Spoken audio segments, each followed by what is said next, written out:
President of Namibia, Dr. Nuyamo, who departed this world on the 8th of February 2025. Shall we bow our heads?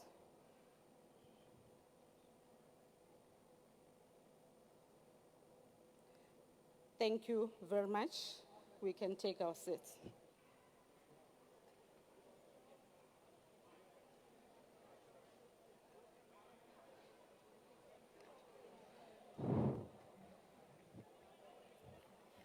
Order, honorable members.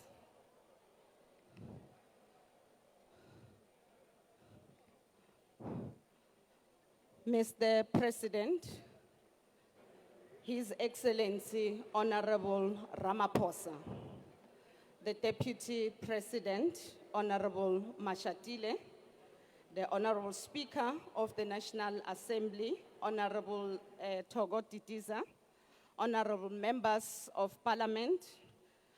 I would also like to take this opportunity to acknowledge our guests in the gallery, which includes the former President, Mr. Zuma.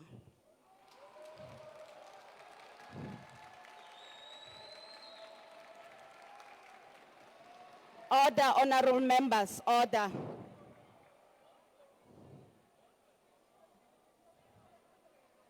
The Secretary will read the order of the day.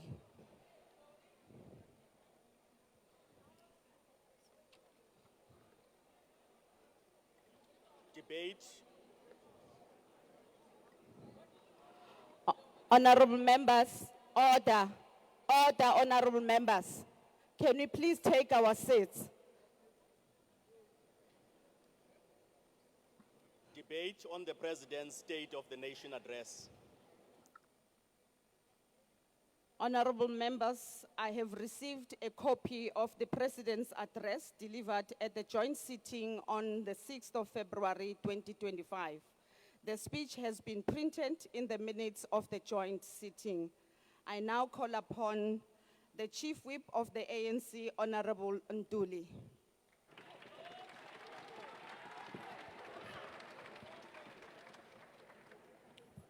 Thank you very much, Chairperson of the National Council of Provinces, President, Deputy President of the Republic, Speaker of the National Assembly, honorable members.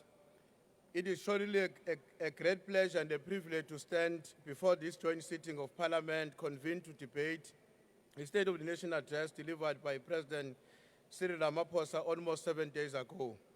On behalf of our movement, the African National Congress, I wish to convey my gratitude to President Ramaphosa for delivering a focused and directed State of the Nation address. Before engaging on the substance of the State of the Nation address, I wish to convey and to join my colleagues and honorable members of the National Assembly who participated in the debate yesterday to convey my heartfelt condolences to the families, the relatives, friends, and comrades of our departed soldiers. In this context, I would like to say our country is immensely proud of the heroic contribution our current and late members of the South African National Defence Force have displayed over the past 3 decades. On the same vein, we also send our prayers to those who sustained injuries during the engagement in the Eastern Democratic Republic of Congo. Madam Speaker, 2 days ago, as the chair of the NCOP has indicated, a great tragedy befell on the people of the Republic of Namibia, the SADC region, and the African continent in general. Following the departure of the outstanding leader of our people, President Sam Nujoma, on this fateful day, the outgoing President of the Republic of Namibia, His Excellency President Nangola, communicated the departure of President Nujoma and said, among other things, and I quote, "Our founding father lived a long and a consequential life, during which he exceptionally served the people of his beloved country. Our founding father heroically marshaled the Namibian people during the darkest hours of our liberation struggle until the attainment of freedom and independence." He went on to say he provided a maximum leadership to the nation and spared no effort to motivate each and every Namibian to build a country that will stand tall among the nations of the world. I must also, Madam Speaker, also quote the statement issued by our leader and the former President of the Republic of South Africa, President Thabo Mbeki, when he said, in his remarks, when he said, Sam Nujoma was the last living member of the remarkable generation of the African leaders. In the ranks of Mwalimu Nyerere of Tanzania, Kwame Nkrumah of Ghana, Oliver Tambo and Nelson Mandela of South Africa, Robert Mugabe of Zimbabwe, Kenneth Kaunda of Zambia, Samora Machel of Mozambique, and of course, Andimba Toivo of Namibia. President Nujoma fought tirelessly for freedom, justice, and the inalienable right for African nations to determine their own destiny. Madam Speaker, His Excellency President Cyril Ramaphosa, in his first State of the Nation address, following the formation of the Government of National Unity, I couldn't help but so in my mind racing to the day in which this House debated his opening address to Parliament following the historic May 2024 national and provincial elections. On that day, some among us, particularly from the opposition parties of our Parliament, declared that it was just a matter of time before this government collapses. Some even went as far as predicting that within the 6 months, there would be no government. Happily, we have lived to see this day and therefore can state without any equivocation that such a prediction was nothing but a wish being the father to the thought. Madam Speaker, this year we are celebrating the 70th anniversary of the adoption of the seminal document of our people, the Freedom Charter, by the Congress of the People. The evolution of our struggle over decades since the adoption of the Freedom Charter presented to the world and humanity in general the kind of South Africa we want, for which our forebears were prepared to die. We, the representatives of our people, as constituted in our sitting today by all spheres of our government, have an obligation to pursue all these objectives which remain central to the kind of society we seek to build. Last year, we celebrated the 30 years of our freedom. In terms of measuring the progress we've made towards the creation of a non-racial, non-sexist, equitable and prosperous society to which we remain committed, we made an observation that indeed we have a long way to go to eradicate the legacy of colonialism and apartheid.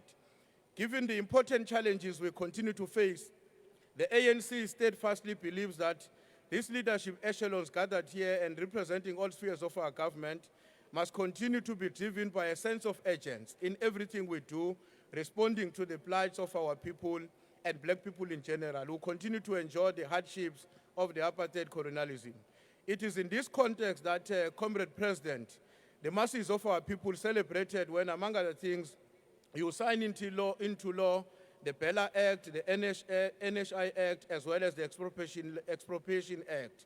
These masses respected the fact that the continuing process of social and national emancipation to which we are subjected remains a contested terrain, where those who benefited from the exclusion will be hostile to any step taken towards redressing the imbalances of the past.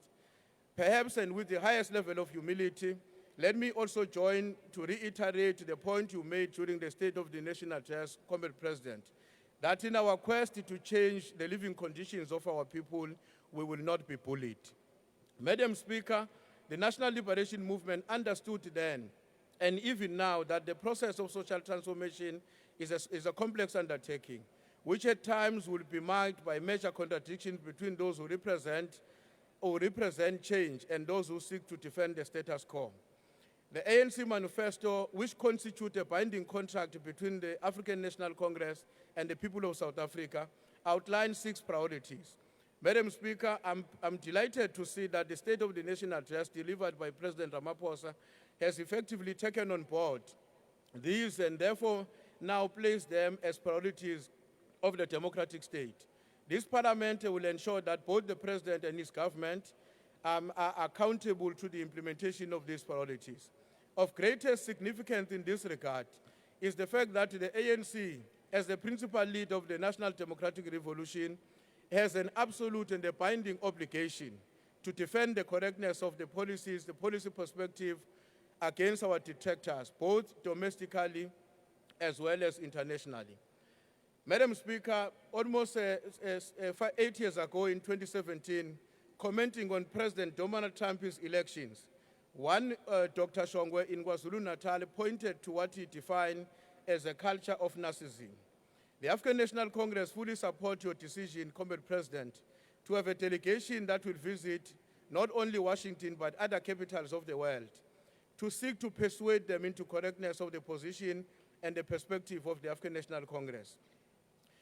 And perhaps to qualify this point, let me quote what the president of the ANC, Nkosi Albert Luthuli, said, that if the charter is examined, it will be seen that freedom means the opening of the opportunities to all South Africans to live full and abundant lives in terms of the country, the community, and individuals. Thank you very much.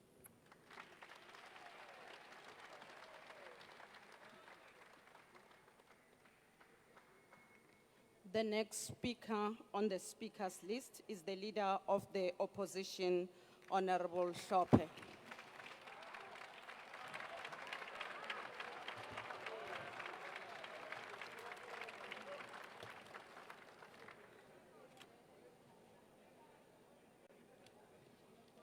Thank you very much, Chairperson of the National Council of Provinces. Thank you very much. We promised the nation that we will deliver our speech today as an opposition party, and we're about to do just that. We greet the leadership. We greet the leadership of Umkhonto weSizwe and the leadership and the members of the Progressive Caucus present here in Parliament. In all honesty, there is no need to dignify. In all honesty, there is no need to dignify the false and empty promises of President of the so-called Government of National Unity, because throughout his presidency, he has made many commitments and promises which were never fulfilled and will never be fulfilled. Allow us to greet and pay homage to the President of Umkhonto weSizwe, our Commander General, President Jacob Zuma, uNxamalala. During his tenure as president, Honorable Hlophe, can you please take your seat? Honorable member, Honorable Chair, can you please take in charge of the House? can you be on your feet? The Honorable- Speaker is been drowning here. Honorable member, can you be on your feet? And Honorable on Chair. what point of order are you raising on? On what rule are you raising on? Chair, the Speaker has been drowned, please. Please take your seat, honorable member. Your order is not sustained. However, honorable member, I understand that there is echo in this house. Please, if we could try our level best to remain silent and allow the speakers to deliver their messages. Thank you very much. Over to you, Honorable Hlophe. thank you very much. During his tenure as president and head of state, President Zuma never told lies. He never claimed easy victories. President Zuma prioritized the work on the ground and delivered the services to our people. We take this opportunity as Umkhonto weSizwe. Honorable Hlophe, can you please take your seat? Honorable members, can we please allow the speaker on the podium to debate? Order, honorable members, can you please allow the speaker? Over to you, Honorable Hlophe. Thank you. We take this opportunity as Umkhonto weSizwe to state without any fear of doubt or contradictions by all measures and standards, President Jacob Zuma is the most successful president and head of state that South Africa has ever had. We are stating this fact not out of emotions or excitement, but through verified statistical data, which we will summarize in our input today. President Zuma's 9 years as head of state and president of our country was not just 9 wasted years, but was 9 years of progress defined by increasing life expectancy, access to education, and massive infrastructural programs. When President Zuma assumed office in 2009, South Africa's life expectancy was at 50 years, and throughout his leadership of South Africa as head of state, the life expectancy rose to more than 65 years, and that is a fact. Furthermore, there is no doubt that the rising life expectancy under President Zuma happened due to clear government interventions which included heightened provision of antiretroviral drugs to those infected with HIV and AIDS. The number of HIV and AIDS-related deaths decreased drastically under President Jacob Zuma, and that is a fact. President Jacob Zuma invested in education and is the only president of provinces that never had universities before. Mpumalanga and Solplaatje University in the Northern Cape happened due to the leadership of President Zuma, and that is the legacy.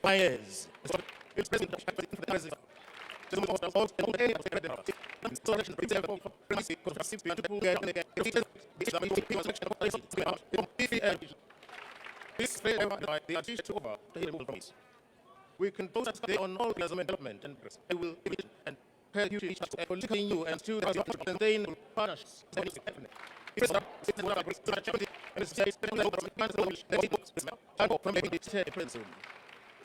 We have in the BRICS family, we have now the BRICS family, we have the Federal Republic of Ethiopia, the United UAE, Islamic Republic of Iran, we have Argentina, we have Egypt, and Kingdom of Saudi Arabia, who can be sustainable and dependable trading partners and not bullying of tankers of goods and services.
services produced and made in South Africa. Those are dependable partners.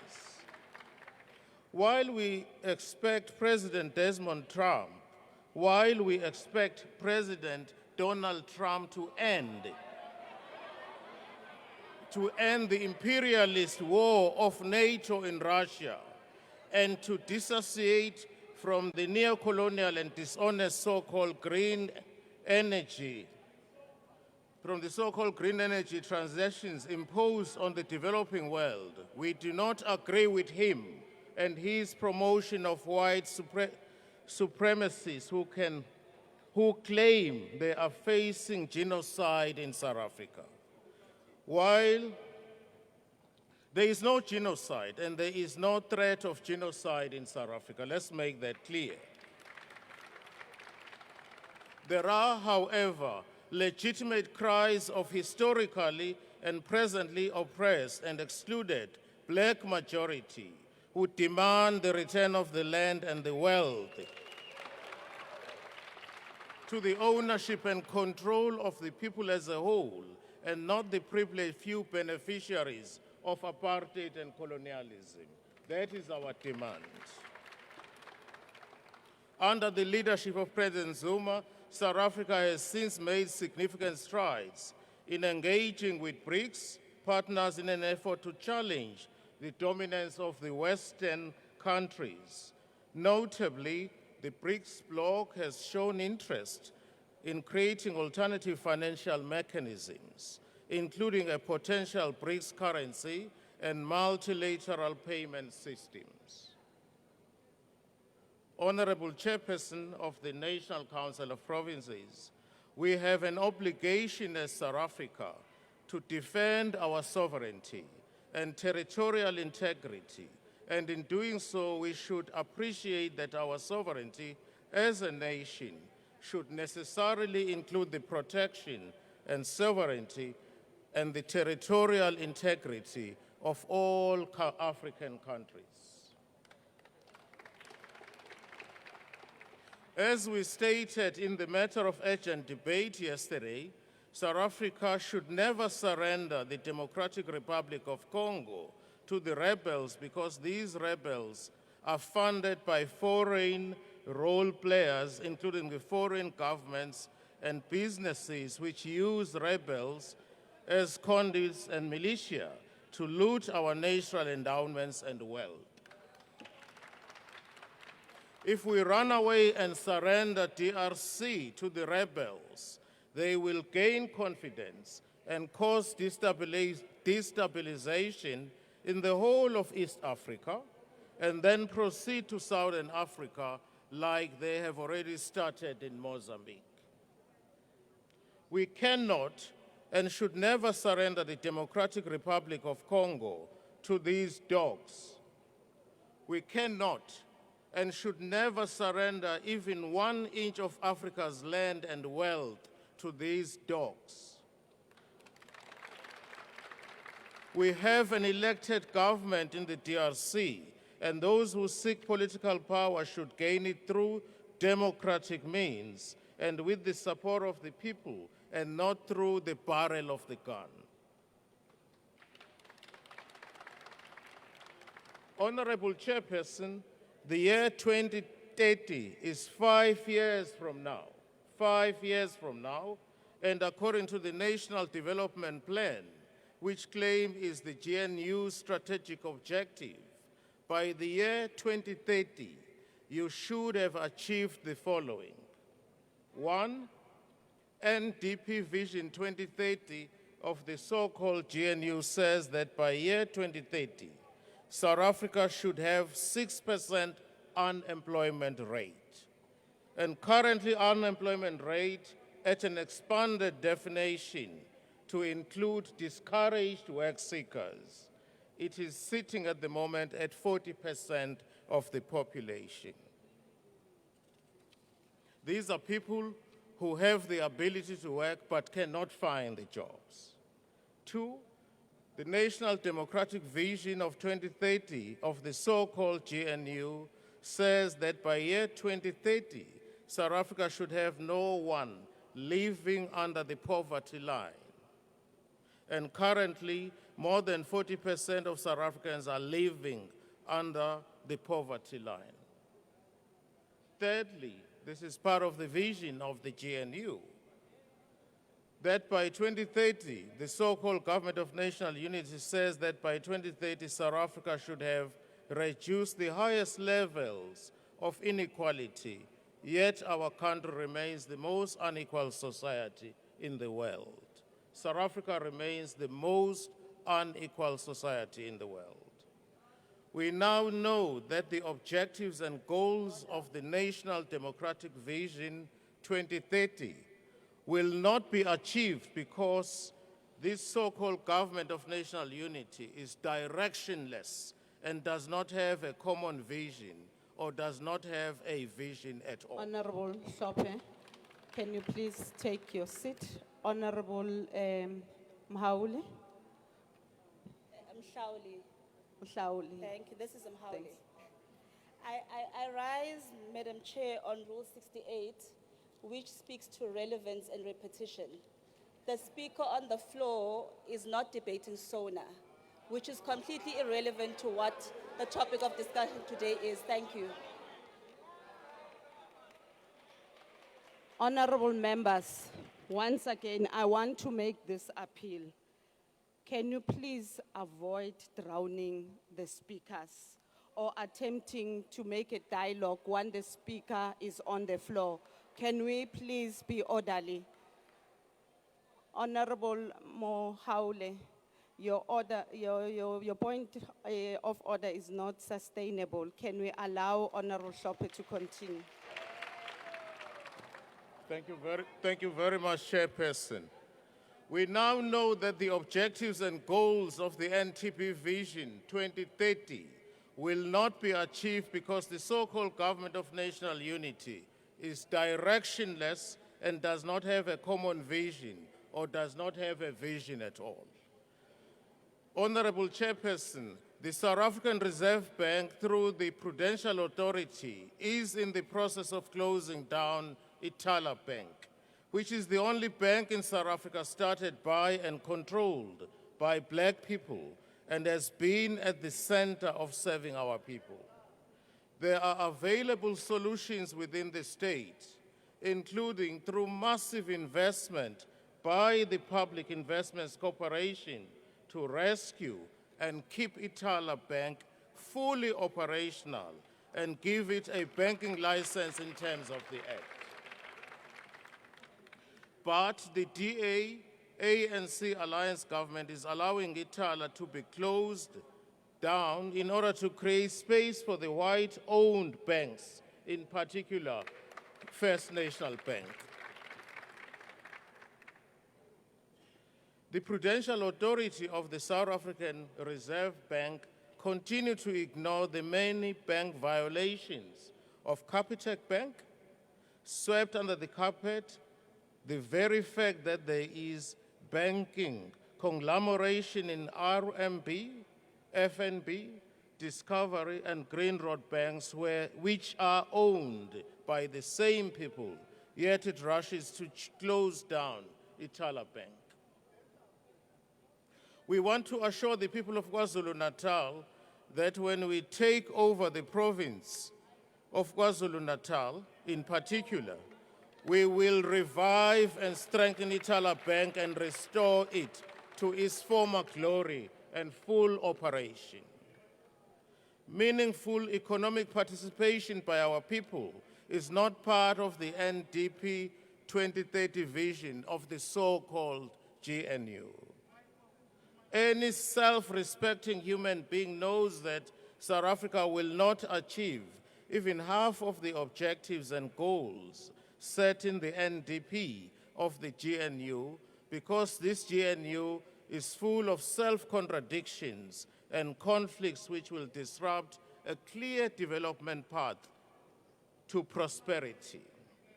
The so-called GNU is nothing but a grand coalition of former liberators and historical but present oppressors. And the former liberators have joined the oppressors in the continued oppression of our people.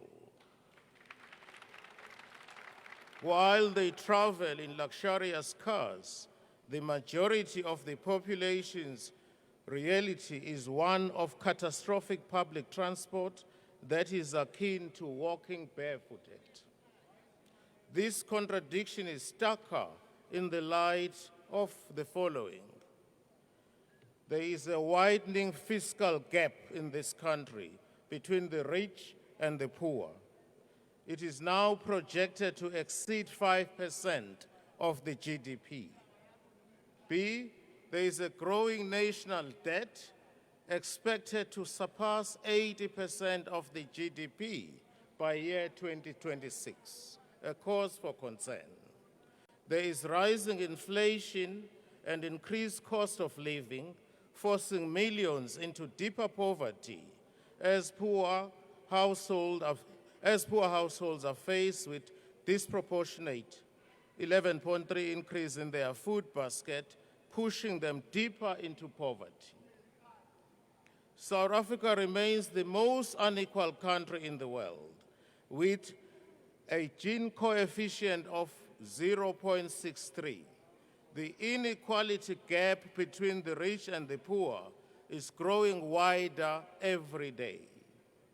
In 2024 alone, over 139,000 more people fell into the extreme poverty.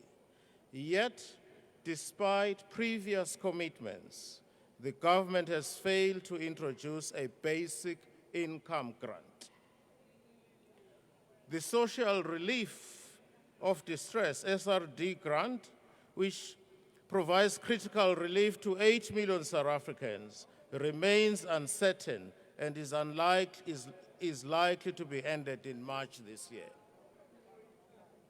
Informal settlements continue to grow, while state-funded housing projects still due to budget constraints that exist only on paper. Meanwhile, the rail system, a potential lifeline for working-class South Africans, remains broken, forcing reliance on expensive and unsafe alternatives. Government's failure to spend allocated funds is not just mismanagement. It is an active betrayal of our people. Over 90% of the municipalities are financially unsustainable and unable to meet their service delivery obligations. Water shortages and sewer spills have become a daily reality in many, many communities. Load shedding, now called load reduction, continues to cripple small businesses and the households of the poor, making economic recovery impossible. We as Umkhonto weSizwe are fully aware that instead of giving land to our people, the current government is cooperating with the white capitalist establishment to take away the land and natural resources of our people. Our Commander General, President Zuma, has had several engagements with Amakhosi from Richards Bay areas in Umhlathuze municipality in King Cetshwayo district of the KZN province.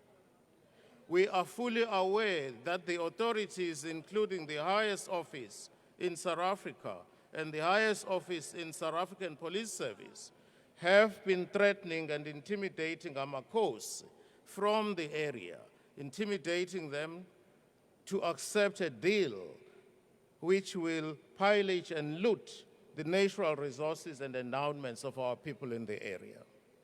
We take this opportunity to send a strong warning to the Richards Bay minerals owned by BHP Billiton and Rio Tinto that we as Umkhonto weSizwe, representing the majority of the people in Umhlathuze municipality, majority and certainly a decisive majority of the KwaZulu-Natal province, we will not allow into BHP to pay the natural resource. We will not allow it. Will be back to the party in Cape District of Zulawati to solidify our problem and campaign against the radio and tribute to that.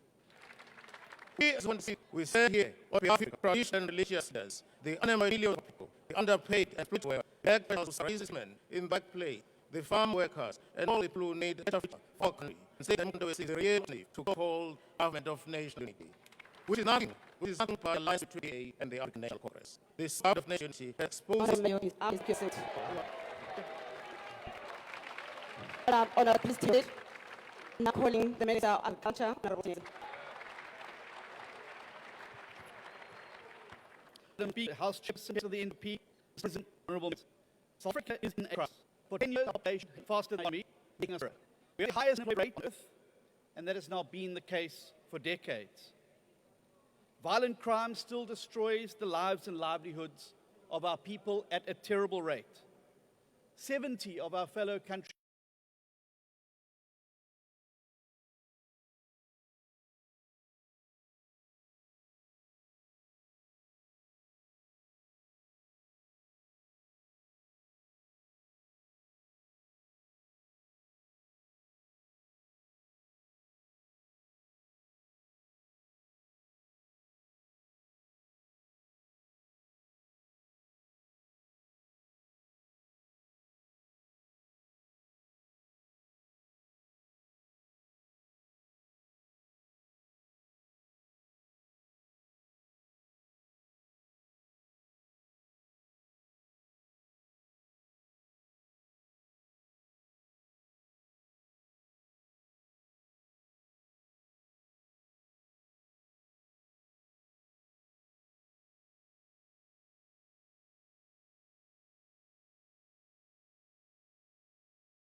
and women are murdered every single day. Our education outcomes continue to steal our children's futures, and positive progress is slow.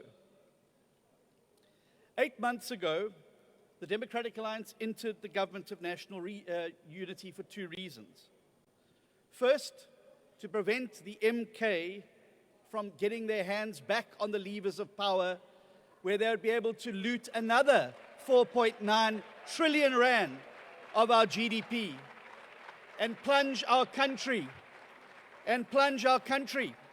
into another 9 wasted years, where it wouldn't be the school children, it wouldn't be the poor that benefit, it would have been the same old elite that ate out of the trough of the public purse and have led our country to where it sits today.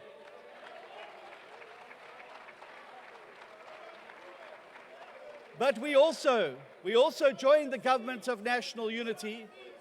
We joined the Government of National Unity so that we could play our part in helping to turn South Africa around, to turn the tide. Honourable Steenhuisen, please take your seat. Honourable members, for the last time, once again, I'm pleading with you, don't drown the speaker on the floor. Over to you, Honourable Steenhuisen. We joined the Government of National Unity to turn our country around so we can finally turn our back on the looting, the corruption and maladministration that typified the 9 wasted years under President Jacob Zuma. But we also joined to be part of the growth and jobs agenda and to make sure that we confront the crises that face us. The truth is, we've persisted for far too long with policies that fail South Africa. State monopolies being bailed out over and over again. Excessive regulation that makes it harder for businesses to grow. Empowerment policies that benefited the few and not the many. And a tariff regime that pushes up prices with no benefit, even to the companies that those tariffs are meant to protect. And underpinning that, a thoroughgoing lack of accountability, where those responsible can sit in the gallery of Parliament watching our proceedings instead of behind bars where they belong.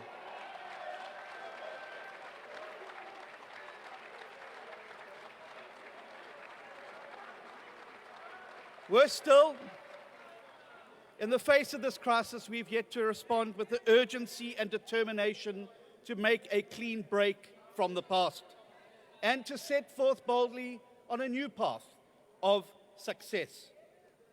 And now, having made ourselves weak over those 9 wasted years, we confront a new threat: US tariff barriers, potential threat of AGOA, and possibly even sanctions by a regime driven by an administration that will put America's interests ahead of ours. And make no mistake about that. And so what do? When a country faces a crisis, it needs to unite and navigate the threat. And that is what we must do now. And the GNU must practice what it preaches. And that is why, in a variety of portfolios, we've taken a decision to focus like a laser beam on growth and jobs. And that was what the President set out in the SONA. I was in Ceres yesterday to mark the first shipment of South African apples to Thailand in 16 years. Just one example of how this government is opening up new markets for our agricultural products. Solly Malatsi, ministers on a mission to get fast, reliable broadband into the hands of millions of people in rural areas. Dr. Schreiber opening South Africa to skills and to tourists. Minister McPherson fast-forwarding infrastructure projects. Honorable Garube, Minister Garube, focusing on long-term education excellence through a strategic reorientation. And Minister George ensuring regulations to enable sustainable growth. We need to approach our trading partners now and seek to lower... Honorable Steenhuisen, please take your seat. Honorable member. Will John Steenhuisen take a question? Honorable Steenhuisen, can you take a question? No, I wasted 9 years listening to this stuff in the House He doesn't under want his to previous take a leader. question. Please sit down, member. You can proceed, Honorable Steenhuisen. We must turbocharge Operation Vulindlela. We must take up the World Bank's offer of a government-wide regulatory review. We must bring down the costs of living for our consumers. We must allow equity alternatives to ownership requirements in every sector. And we must make the bold decisions that are required to get our country moving forward. But there's one more thing we must do. There's one more thing we must do. And that is remember that South Africa cannot succeed unless everybody in South Africa succeeds, and I mean everybody, no exceptions. And that means we must redress the wrongs of the past, but we must do so in a way that grows employment and grows our economy. It makes no sense, for instance, that 30 years of transformation has occurred alongside a 50% increase in unemployment. We cannot redress the past by compromising the present or sacrificing the future. We must ensure that we respect cultural and language rights, which exist precisely because South Africa is a diverse and divided country. And we must ensure that every single South African feels safe in their homes and at their place of work. And that includes our farmers and farm workers. The dismantling of the rural safety units was a catastrophic mistake, and it opened the door to a collapse of rural policing and the targeting of our farmers and farm workers of all races by violent criminals and syndicates. Just this weekend, I was in Tabanchu, in Vicksburg, and other parts of the Free State, with commercial farmers and small-scale black farmers, to listen to their heartbreaking stories about how they fear for their families' lives, and they are preyed upon almost monthly by syndicates of stock thieves who destroy their opportunity to grow their businesses. Cases get opened, but are never investigated. They know who is responsible, but cannot secure arrests or convictions. This situation cannot go unaddressed. And as a result, in my capacity as Minister of Agriculture, I'm announcing that we're going to work with the sector to design a comprehensive plan to combat farm murders, stock theft, and improve rural safety.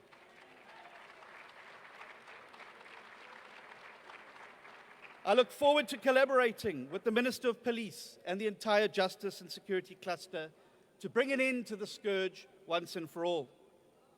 Madam Speaker, we live in times of both great hope, but also great fear. It is time for us as leaders, the people of this House, to lead by example. We should seek to unite, not to divide. We should seek to build, Mr. President, not to break. We should choose to reflect the best of ourselves and banish the worst. Madam Speaker, we must recognize the moment that we find ourselves in for what it is, a moment of great danger for the people of South Africa. For if they fall prey to the historic revisionism that we've just heard from the the leader of the opposition, they could lull themselves into some complacency that somehow things were better when those policies and persons were in charge. Nobody took more advantage of the people of South Africa than the leader of Umkhonto we Sizwe, even using their money to build his own house while people lived in poverty. And we must reject the revisionism, because had we had that 4.9 trillion rand that was stolen under Mr. Zuma, we would have schools that were working, clinics that were functioning, police and nurses on the streets, and South Africa would be a better place. But never you mind, Mr. President, it's up to us now to pick up the baton and to take this country forward. But it means that we need to do whatever we can to turn the economy around. The time for a break with failed policies is now. The time for a new approach Honourable is Minister, now. your time is up. Now is the You time. can take your seat. Thank you.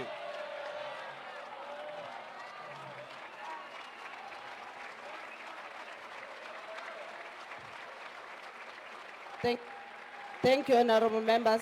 Please take your seats.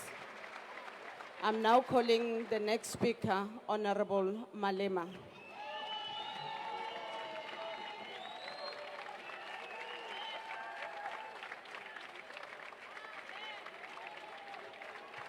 Thank you very much, Chairperson of the NCOP. We want to make it very clear that we should not be confused with a generation of cowards who can be bullied by imperial forces and power-hungry individuals intoxicated by the wealth of apartheid. The United States of America has bullied nations before and imposed senseless and arbitrary sanctions and threatened wars. But we are a different generation. We are a generation of economic freedom fighters and will not be bullied, Mr. President. We agree with you, President, that we should not be bullied. We stand on the shoulders of the giants who confronted the establishment with their very lives, and we are willing to follow in their footsteps. We are not cowards, and they must not try us. Chair, President Cyril Ramaphosa stood before a joint sitting of the National Assembly and the National Council of Provinces on Thursday last week, addressing South Africans and the world to deliver his 8th State of the Nation address. Yet he spoke as if it were his first ever SONA. There was no sense of accountability, no meaningful reporting, and no acknowledgement of the economic crisis facing our people. The President did not tell us what happened to the National Development Plan. He did not say whether it is still the guiding policy of South Africa, nor did he acknowledge that the country has been governed without any clear, practical, and guiding policy. Today, we have the medium-term development plan, but its direction and impact remain unclear, just another failed NDP. In reality, the neoliberal right-wing coalition has no credible economic plan. There is no clear strategy to create jobs while more than 12 million people remain unemployed. The economy is stagnant, and these are undeniable facts. We are facing a crisis as a nation. The crisis of high food prices, the crisis of unaffordable transport costs, the crisis of soaring petrol prices, the crisis of gender-based violence and femicide, and the collapse of the National Gender-Based Violence Command Center without an explanation. The crisis of water shortage in Mzinyati, Skukuni, and many other parts of Gauteng, it's a serious crisis. The crisis of inadequate housing in Alexander, Umlazi, and Kailicha. The crisis of collapsed municipalities that lack the capacity to deliver basic services. These are the crises the president inherited when he was elected President of the Republic of South Africa on 15 February 2018. In 2018, you said you will focus on rebuilding, yet things only got worse for our people. In 2019, you said to Mamina, the nation sent you, but to this day, we don't know what you went and did after you were too much. It was in 2019 when you stood before South Africa after asking us to send you, and you promised the nation speed trains and a smart city. You asked us to imagine a country where bullet trains pass through Johannesburg as they travel from here to Musina, and they stop in Buffalo City on their way from eThekwini back here in Cape Town. You said to us, the time has arrived to build a new smart city founded on the technologies of the fourth industrial revolution. We sent you to fulfill these dreams of yours. And 6 years later, you have not returned with a speed train or a smart train. Yes, Africa's significantly better. With the economic growth falling below a cent, I thought the brave in the COVID-19, which last moment, 2022, you claimed the scholars became one of the biggest of your leadership and found it now to the decision. We net crisis of corruption in the judiciary, only when you sell CRC documents in court. We listened to you 23 on the nation together, yet it was your own department that deploy competent communist modalities, boards of state, department, and national government. And I tells the story of 2024. We will right there, and then you were talking about don't exist. The real what rape, out of school, and one matter of job. As you know, we know. Now, this tell us that you will not be bullied. You will not be bullied. You fail to tell us what you're going to do about this. Not if simply you'll be bullied. Your action you will take. When you on Thursday, expect to provide a response to Donald Trump. But we know that's not the 40-year plan. Another we know that so each state have a clear reinterpretation away from the approach, the for Asnet and the are all just privatization in sky. We know that business another looting scheme went to the year living outside this moment to lack of house.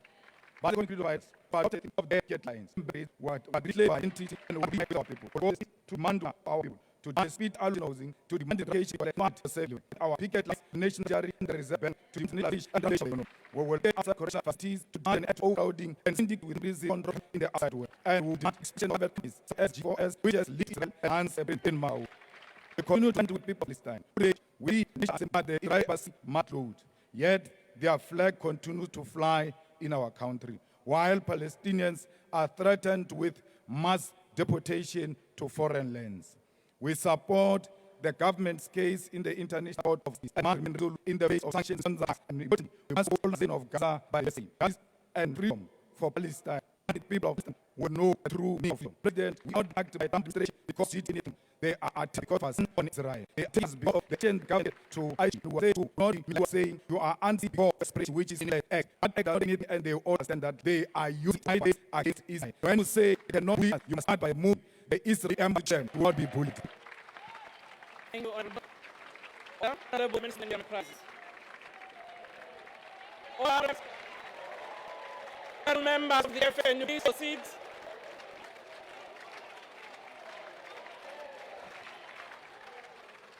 All honorable members. Order. We do it. For them to applaud their speakers, their ideas. However, we need to be considered when a man is already.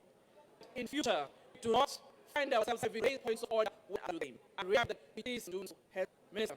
Honourable Speaker, last week, our most urgent task is to grow the economy up to present so that we can build a dynamic and thriving economy that creates opportunities for the historically marginalized and generates new jobs.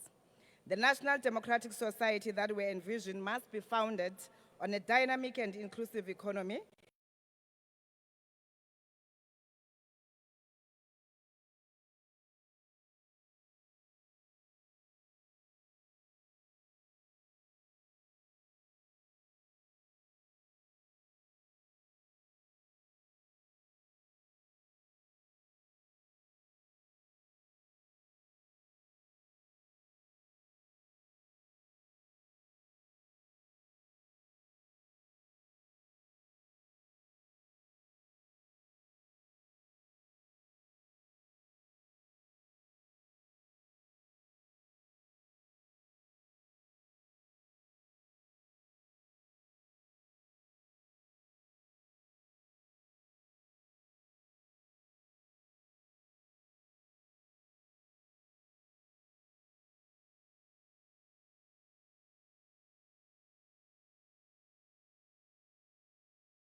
that reflects the country's natural endowments and the innovation of its people.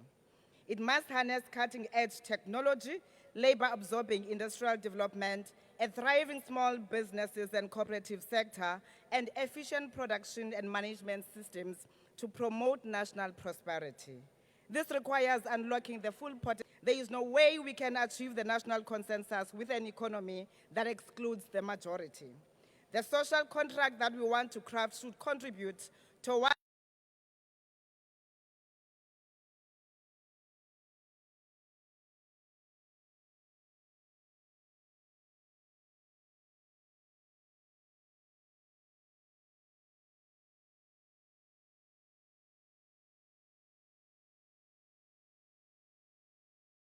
reconstructing our economy to achieve more growth, jobs, and inclusion. This is more urgent for communities in the township and rural areas, especially for youth and women.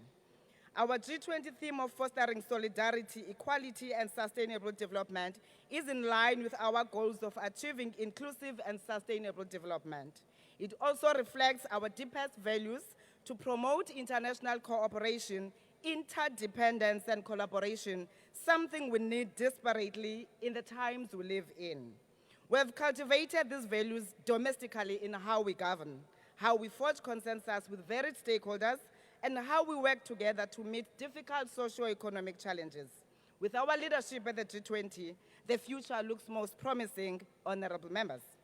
I would like to remind all of us of the Freedom Charter, which envisioned a country of brothers and sisters, black and white, living in a world where they all thrive economically and live in peace.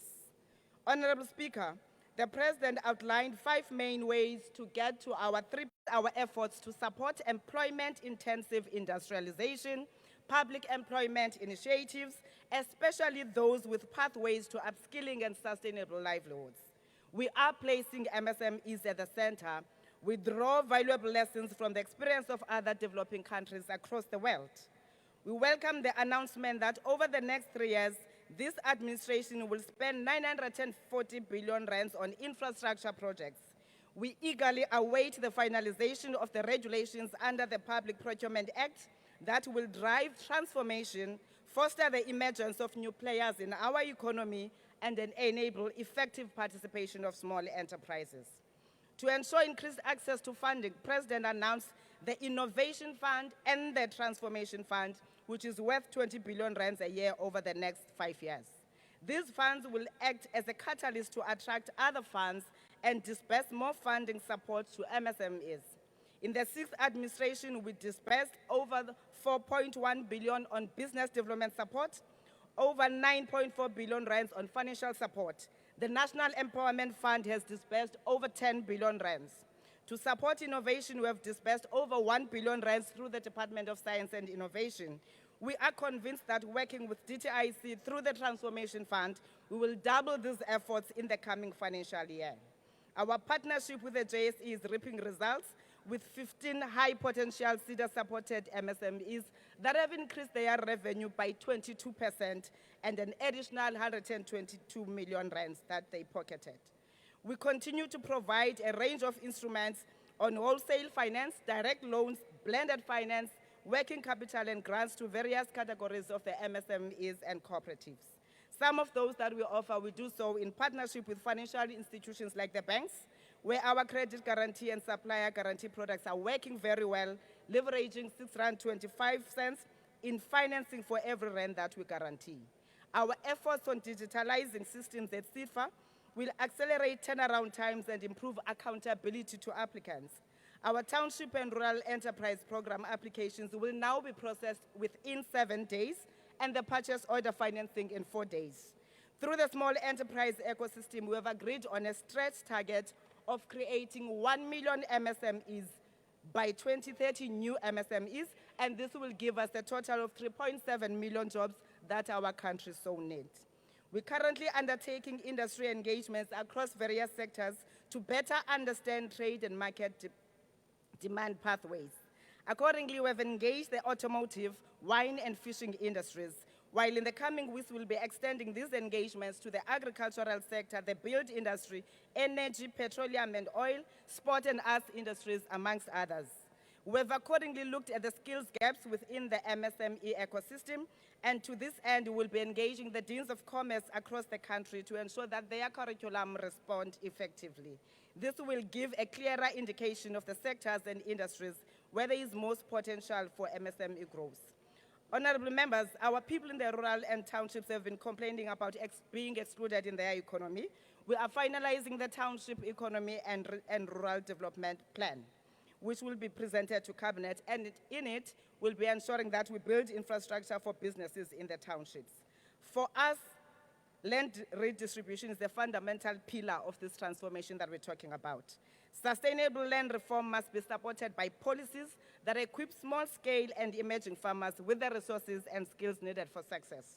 Economic transformation also requires a competitive and efficient market, free from the monopolistic constraints of colonial capitalism. For these goals to be achieved, the state must play a strategic role, including through directing resources towards boosting the township and rural economies.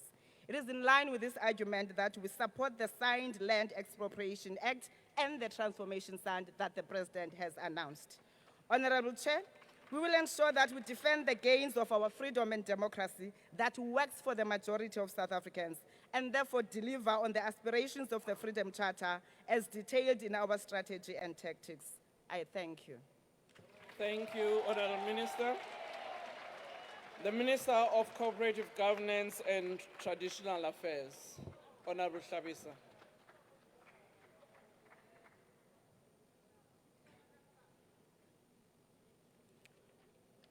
His Excellency, the President, honorable members and honorable Speaker, the IFP entered the 2024 elections on a mission to rebuild South Africa. We knew that 2024 will be the most crucial elections since the dawn of democracy. We entered the 2024 elections determined to put South Africa first and to bring integrity back to government.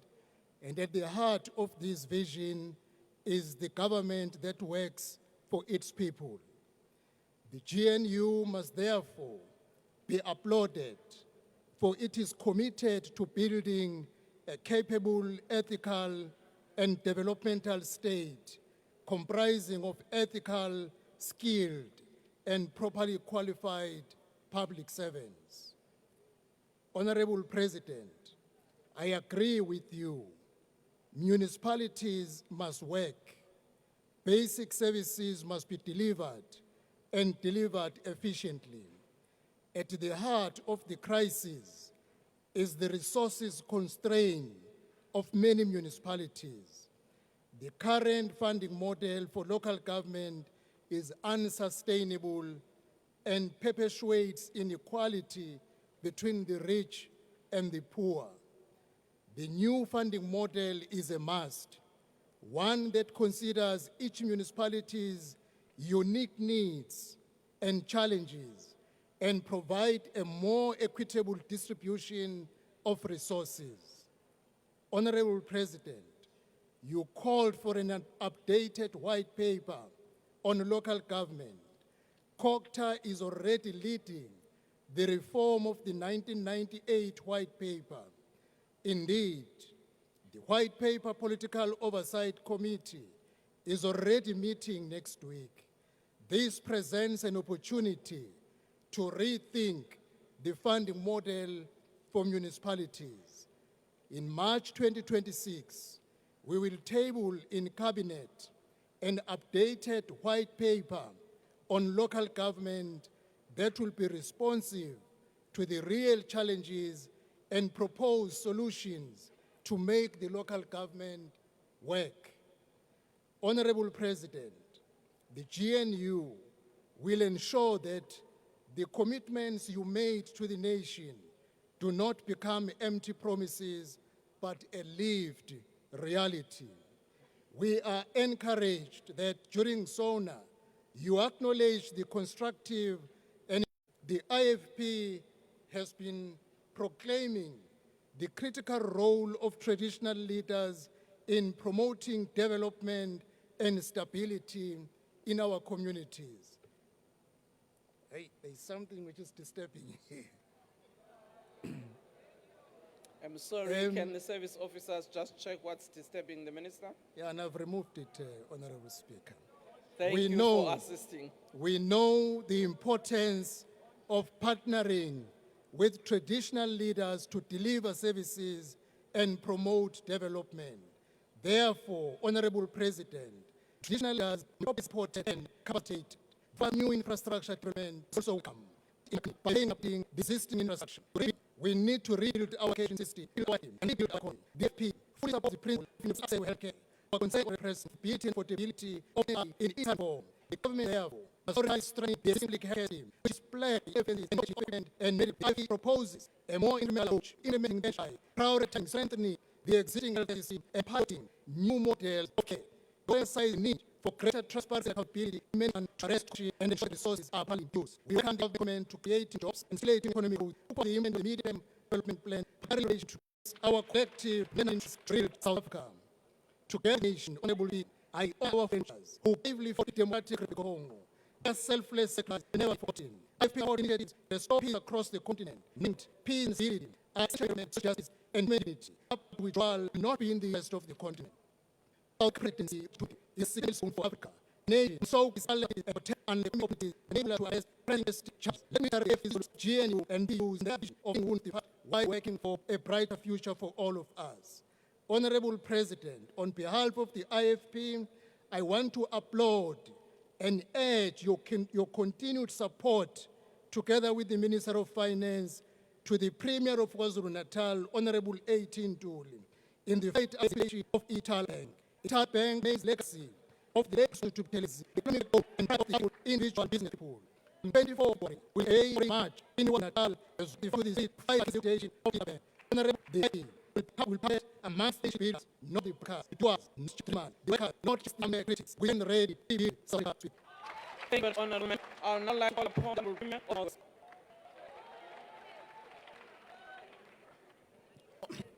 Honorable Speaker, Honorable Chairperson of the NCP, his Megad Oreo of the village in Makeni, who is the 14 members of African national peoples who in PRC. Joy the of many of our people in the country and rest to honor the African Union, not an 2063 comment to sell guns on behalf. Honorable members, we mark the 70th anniversary of the chapter. We need to remind ourselves of objectives we set in the national development. We want to be more prosperous, that is progressively the poverty and inequality. We also said we want to eliminate the effect of colonial creation that had outside in order to lay the basis for greater social cohesion, unity, and opportunity.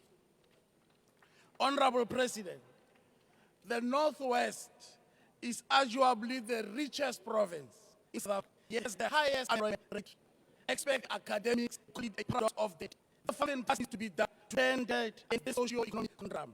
Honorable President, we want the process to review the government. Northwest advanced the first conducted and will be submitting a proposal in due course. It's our wish that this process to allow broad look into a governance model and design. They were able to lend the message of local government since its inception. The Northwest supports the position by Sanga, the funding model of local government be prioritized and rampant the way people use. Also of the view present that the broader investigation is needed to include our public sector view, including funding provinces. Holistic in our view include an including definition of new model. What is reform? Is it assisting more progress to address the socio-economic needs of the people?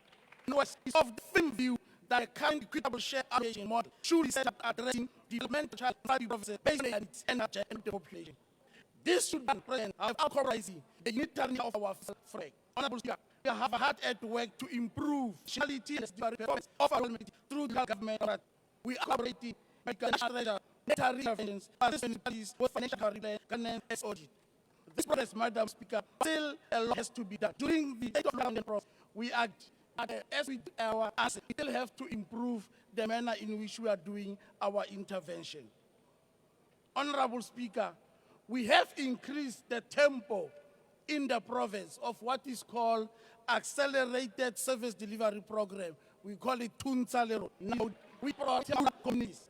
This has been action to solidify our additional leaders by raising water, sanitation, and road infrastructure projects in the communities. 150 London, aside, water and sanitation projects, it is like Kudiwe, Ramusadi, Sik, Okan, and Batemangas. It was 485 million compared to do a contract from one of them to Mamusa municipality. Is due complete in June this year. And surrounding area. Last year, over in this meeting, and regulation ethical in the Nale local parties. Several projects of speaker are in the drawing. Honorable, the Northwest is move. We have laid on the most ambitious steps. We've recently completed the provincial growth and developmental strategy, and it will be implemented in full swing in the 25-26 financial year. The strategy is beginning to yield results. In that, in December last year, we opened a newly refurbished 200 million gold processing plant in Orkney, in the city of Matosani,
about precious metals, which created about 4,000 jobs in that municipality. Furthermore, Madam Speaker, we recently met targeted at over 7,000 beneficiaries in the province.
We will be working with Agri Northwest to support us in terms of mentorship programs to assist in particular emerging African farmers.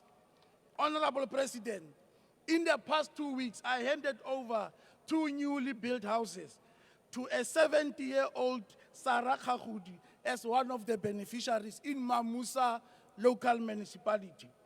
This forms part of our 3,000 housing units plan for the financial year, with a total of 2,000 units delivered to beneficiaries in the third quarter.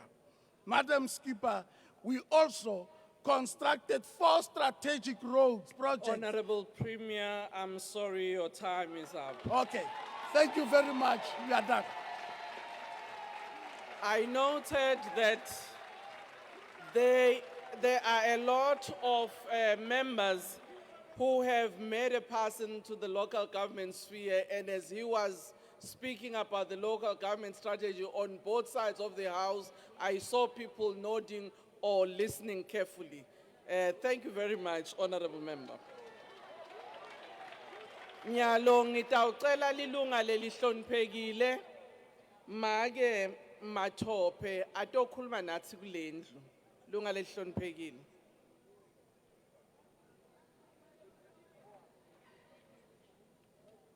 Ningamphazamisi kakhulu nina bekunene uyaqala nje ukukhuluma kulendlu.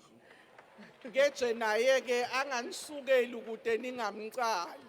Niphathane kahle nje nonke. Thank you, Honorable Speaker, Honorable President, honorable members and fellow South Africans. I would like to convey my condolences to the families of the 14 fallen heroes in the DRC. Sithi Phephi, alihlanga lingahlanga. I want to thank the President for the well-constructed SONA speech. Mr. President, millions of South Africans eagerly watch. Now there's a great expectation on the delivery of your address. One of the promises is the 200 billion awarded to the Transformation Fund to support small and predominantly black businesses.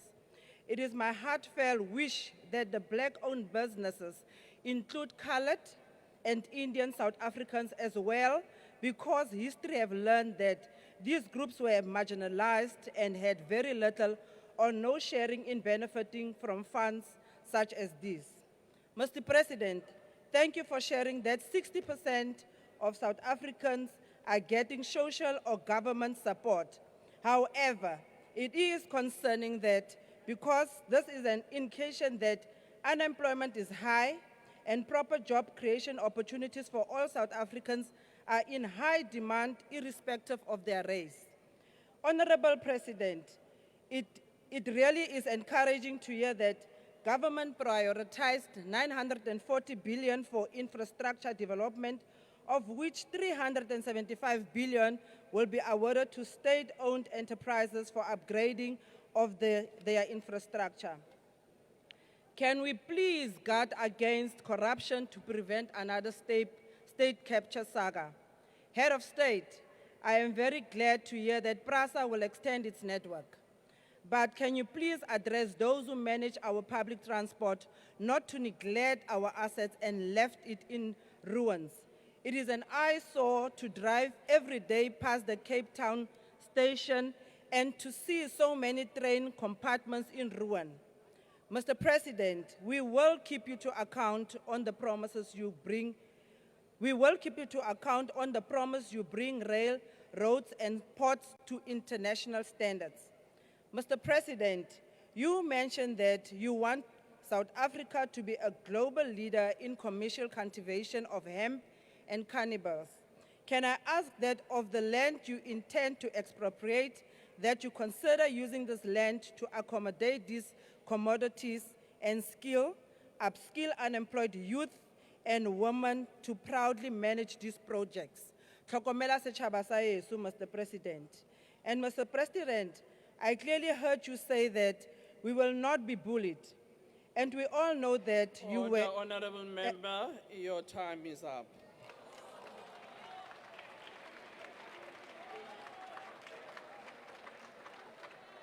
Ungqongqoshe we-Correctional Services siyacela ze ngaphambili umnumzana uGroenewald.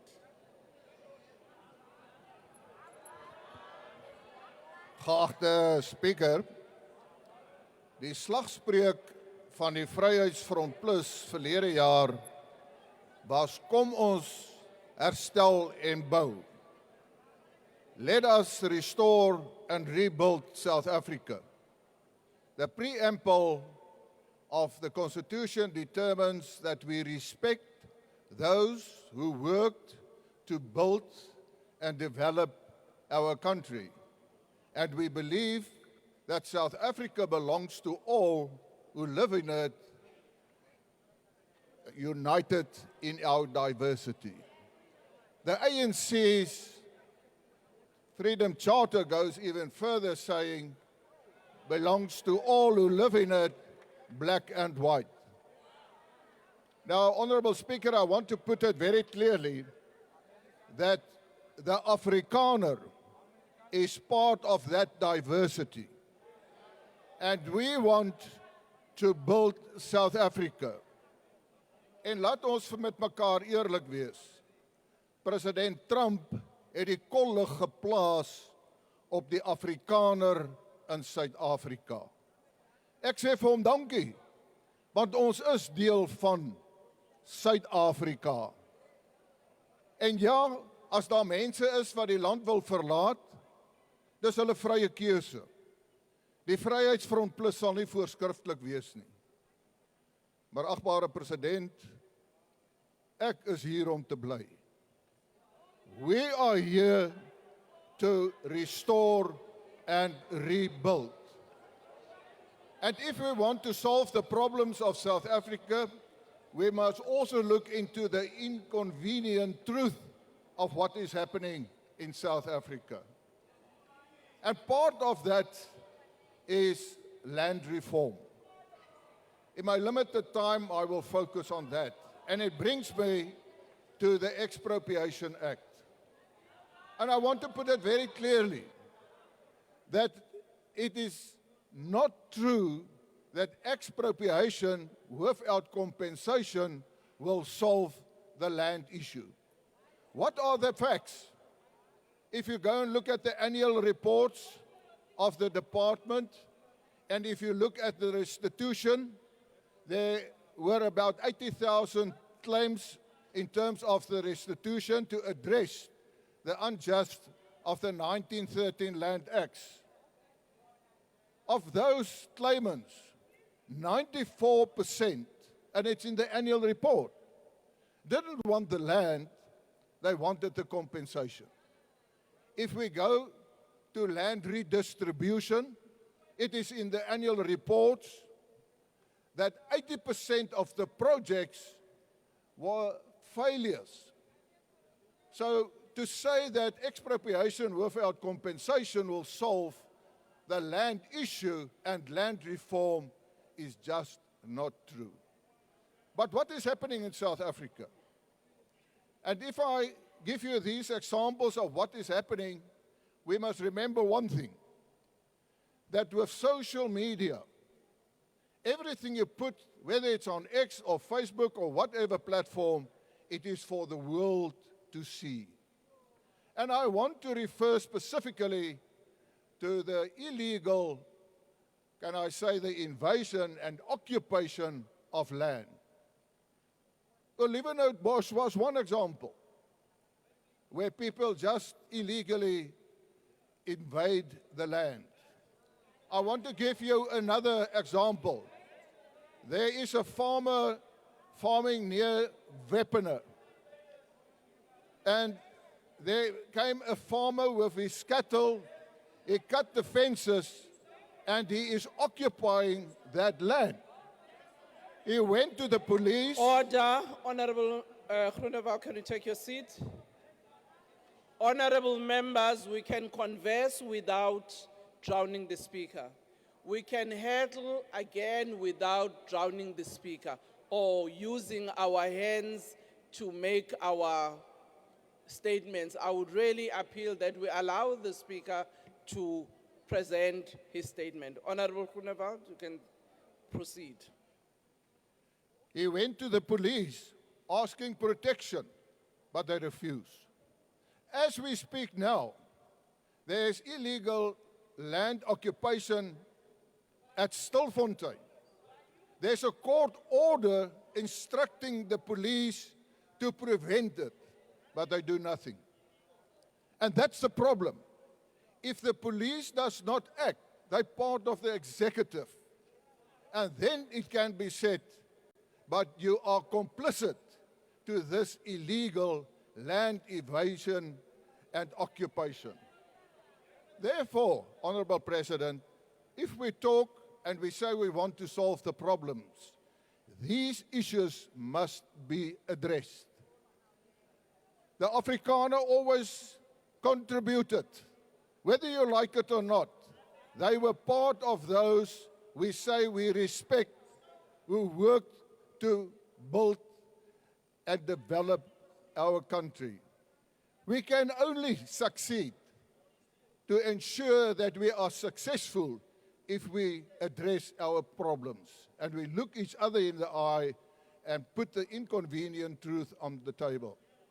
We must ensure that we make South Africa so prosperous that people don't want to leave South Africa to go to other countries. But then, ons moet dan vir mekaar sê, erken die regte van die Afrikaner. Ons wil hard werk om 'n toekoms te skep vir onsself, vir ons kinders Order, en die honorable toekoms member, your time is up. vir almal in Suid-Afrika. I thank you. Honorable Chauke.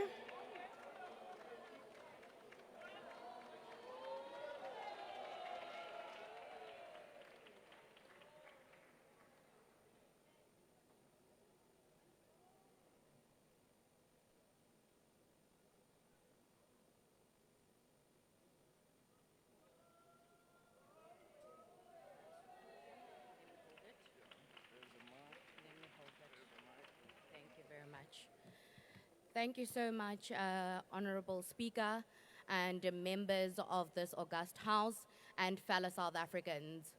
Today we are gathered here as we debate on the state of the nation that was presented by our President, Comrade Honorable Cyril Matamela Ramaphosa, President of the Republic of South Africa.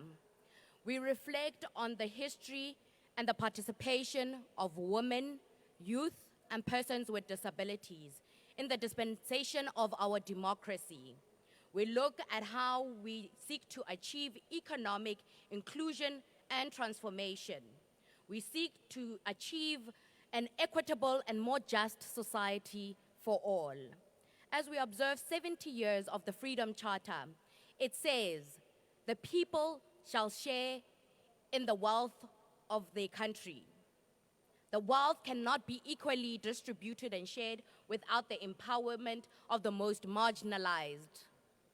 There are policies, legislations that seek to empower young people, persons with disabilities, and women, but yet systematic barriers still persist.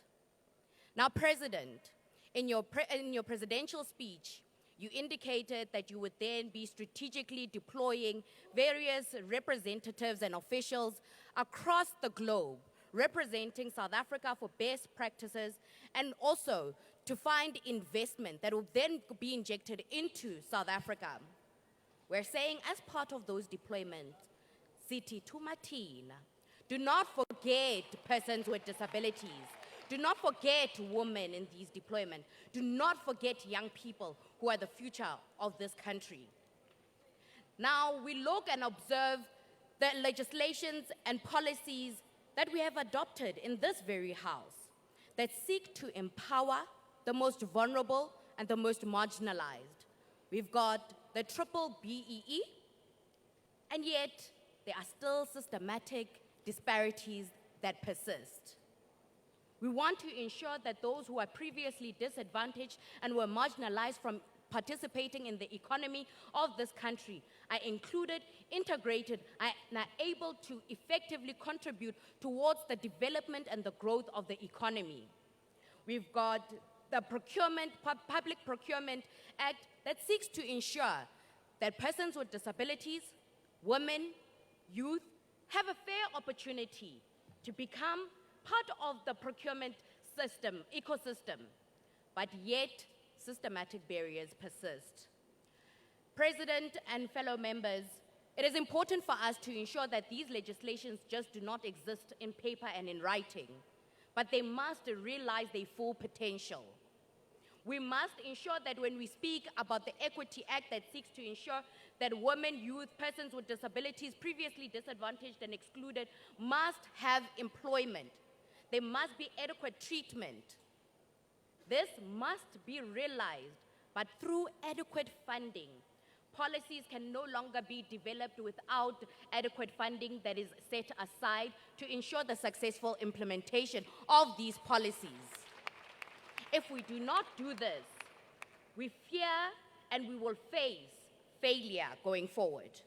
And we will continue with the same cycle. Now, President, we know that South Africa is recognized and known for developing the most progressive and inclusive policies and legislative frameworks. And our biggest challenge, and we all are aware of it, South Africans and members of this august house, is the implementation of the lack of funding around it. It is our time now, as South Africa, we have claimed political power. We are liberated. Now we seek economic liberation and empowerment for all South Africans. It can no longer be that you've got people with disabilities who are reliant on the social grant. It cannot be that we've got young people, young graduates, who are unable to find employment. The public sector, along with the private sector, needs to play an integral and impartial role in ensuring that young people, persons with disabilities, women, are able to participate and have equal access. It cannot be that we are not fast-tracking the implementation of the BIG, Basic Income Grant, that seeks to leverage those who are previously disadvantaged households. It cannot be that we are delaying with the implementation of the Bill on the Rights of Persons with Disabilities that seeks to enforce the laws that protect and promote the lives of persons with disabilities. We've got the Gender-Based Violence Commission that seeks empowerment funding and support.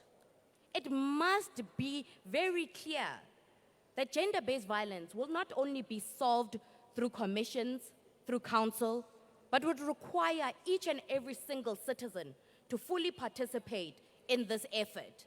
But government, private sector, we all have a role. Now, fellow members of this House, I repeat again, the important role that is played by the private sector. We can no longer let the private sector get away with murder. We can no longer let the private sector not participate in the contribution of this economy and ensuring opportunities for the most vulnerable. We must ensure that even us at a government level, we are meeting the requirements, there is consequence management and accountability. Transparency, for us to regain the trust of our people, to restore the dignity of our South African people, we must ensure that we are relevant and we are leading on the global stage. We must ensure that we stand in solidarity in ensuring that we are able to trade with our African brothers and sisters. We cannot do it alone, but in solidarity, it is possible. Economic empowerment is not just a luxury. It's a basic necessity and a human right. Every single South African deserves and shall be economically liberated and empowered. And this can only be done through reinforcing our policies, our legislation, and having an adequate oversight over those. Honorable member, your time is up. Thank you very much, Speaker. Thank you. Honorable Trollip.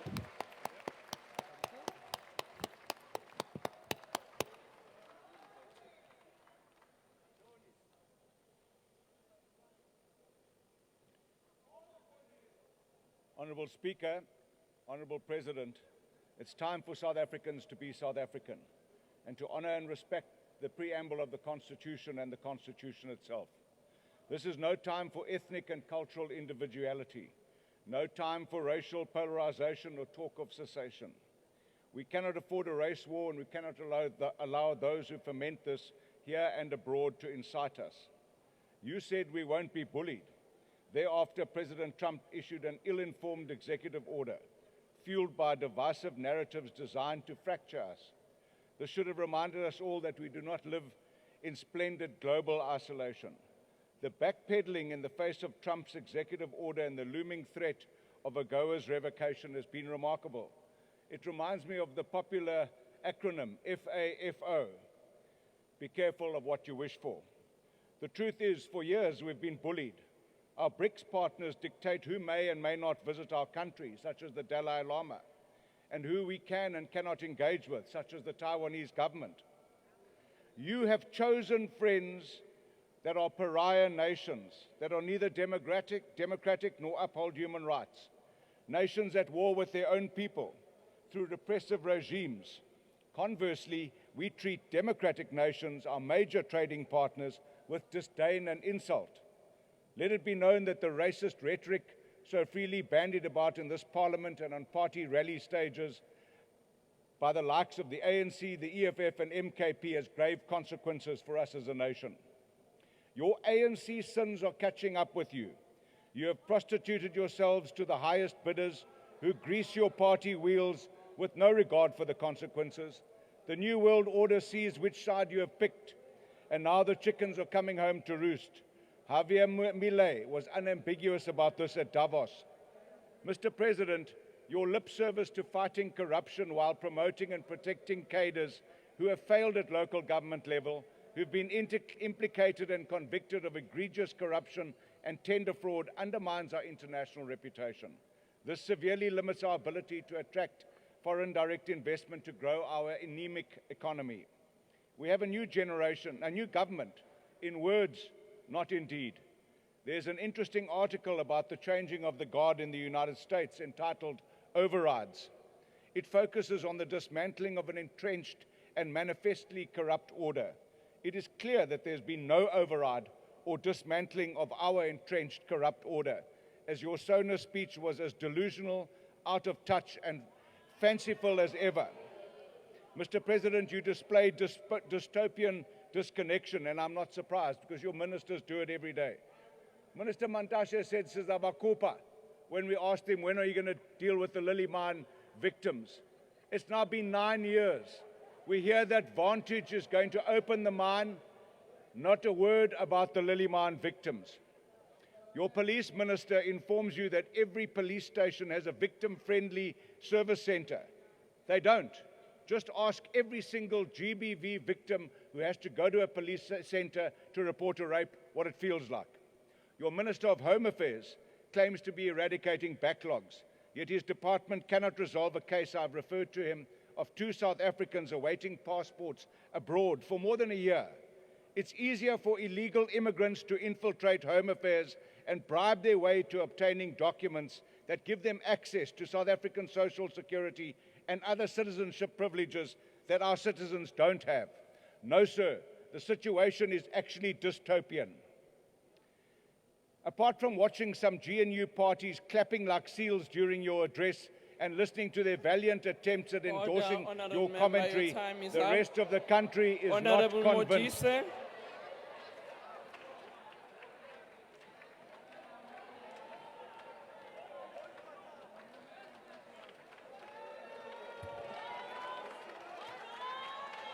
Order, honorable members. Let's allow Honorable Modise to make his presentation. Madam Speaker of the National Assembly, His Excellency, President of the Republic of South Africa, Mr. Cyril Ramaphosa, His Excellency, Deputy President of the Republic of South Africa, Mr. Paul Mashatile, honorable members, people of South Africa, Sanbonani. Chairperson of the session, I have said this before, and I hope I'm going to say it for the last time here today, that if you take a clown and you put it in the kingdom, the clown does not become the king, but the kingdom becomes a clown, or a rather circus. What we have been subjected to for the past 24 minutes by the Honorable Judge Hlophe is below par. They should have given it to Member Mkitama. He will have done something with that debate. Now I understand why Judge Hlophe will have said, says Tembelegi in Matod, because clearly there's nothing there. Chairperson, as a way of introduction, let me first pass my greetings and my respect to the following women who had a profound impact on my political life. Unfortunately, all of them have since passed away. I'm referring to Teresa Ramashamula, Bavelile Hlongwa, Thembi Mnguni, Khumo Ndlovu, Sandra Baloyi, Lindila Sindwa, Elizabeth Letanta, Alina Rantsolase, Tlo Mujela, Phumla Stokwe, Nonozi Mdlalose, and Thuli Nkabinde Khawe. The African National Congress welcomes and supports the State of the Nation address as tabled last week. We particularly welcome the elevation of water and sanitation sector as a key pillar of service delivery and economic development for the ANC-led GNU. Commitments to the Freedom Charter and the Constitution have driven the ANC government's effort to ensure universal access to safe, clean and drinking water and proper sanitation services. Over the couple of years, we have seen the ANC continued commitment manifesting itself through significant investment in water infrastructure. In his maiden State of the Nation address in 2018, President Ramaphosa announced the establishment of the Infrastructure Fund, which was subsequently established in August of 2020 to drive the infrastructure development across the country. As you have mentioned, the President, 23 billion has been secured to date for 7 large water infrastructure projects through the Infrastructure Fund. The financial support is critical for ensuring long-term sustainability of this project. Madam Chair, Bishop Ramila of St. Paul African Anglican Church in Moletsane, Soweto, and the CEO of DDK Merchandising in Rosebank shared with me his views on the SONA, and amongst many things he says, I quote, President Ramaphosa delivered a more detailed than usual State of the Nation address, tackling some of the most pressing challenges. His speech focused on the triple challenges of poverty, unemployment and equality, emphasizing that low economic growth remains a significant barrier to the meaningful change, close quote. The government, under the leadership of the ANC, has made significant strides in accessing and resolving water challenges in our country. Amongst the key recent developments is the Giyani Water Project in Limpopo, where the Department of Water and Sanitation has managed to complete the first phase of the project, which is comprised the recirculation of water to 24 villages in the Mopani District Municipality, improving the lives of thousands of the citizens. In Hammanskraal, Gauteng, Woiwo is here to agree, the Department of Water and Sanitation, working with the Magalies Water and Tshwane Metro Municipality, have restored the water supply, and today, residents of Hammanskraal have safe drinking water in their taps. This is after the successful completion of phase 1 of the Hammanskraal Water Project. We agree with President Ramaphosa that the water sector needs to be reformed to ensure reliable, sustainable water provision in the country. In this regard, the ANC-led government has prioritized fixing the functionality of water service authorities to deliver on their mandate and provide proper funding for water infrastructure maintenance. The African National Congress supports the Ministry of Water and Sanitation's plan to encourage water boards to take a more active role. This means they will have to provide technical support to local government and manage water projects, ensuring that water service authorities can deliver water and sanitation service effectively. Furthermore, the African National Congress welcomes the President Ramaphosa's announcement committing his government to work with municipalities to establish a professionally managed, well-financed, modern, and fit-for-purpose local government system that is capable of delivering its mandate, among others, the provision of safe, clean drinking water and proper sanitation services. Chairperson, Ms. Lindiwe Kanyai, founder of On Shelf and Beyond, a black-owned female company, says on the State of the Nation, and I quote, "I was truly encouraged by President Ramaphosa's speech and his reaffirmation of government commitment to economic transformation. We are ready to collaborate with government to help shape and execute solutions that will transform the lives and uplift our communities." Close quote. The water and sanitation sector is ready to play its part in addressing the lack of technical skills within most of our water service authorities.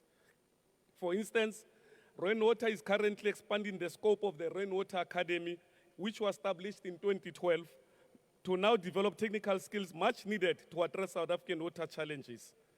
Chairperson, the ANC-led GNU is committed to ensuring much needed attention and increased investment in sanitation, not only in ending sewer spillages, but most importantly, in protecting the dignity of vulnerable in our society. Already, the Department of Water and Sanitation has issued for public comment proposed amendments to the National Water Act and the National Water Services Act, where it said that the bucket system should be outlawed and that there should be no municipality to ever provide the bucket system as a temporary measure, even in informal settlements. Provisions are already existing to increase the investment in sanitation through the Green Fund by the Department of Environmental Affairs as administered by the Development Bank of Southern Africa. Chairperson, as I conclude, please allow me to express my gratitude to the ANC-led government commitment to resolving the issue of inadequate water financing, which has currently hindered the provision of water and sanitation services to communities. President Ramaphosa has asserted during the State of the Nation that his government is committed to developing innovative ways of funding infrastructure. Among the innovative ways, the ANC has proposed ring-fencing of traditional funding, the use of traditional grants, blended finance, private sector partnership, and encouraging departments and local municipalities to access blue and green bonds. If this is a coincidence, Chairperson, then it's a very bad coincidence, because this chap is known to have played a key role in collapsing of Vendor Building Society, otherwise known as VBS. And in August of 2024, he then moved to KwaZulu-Natal, and suddenly, Italy is experiencing problems. I don't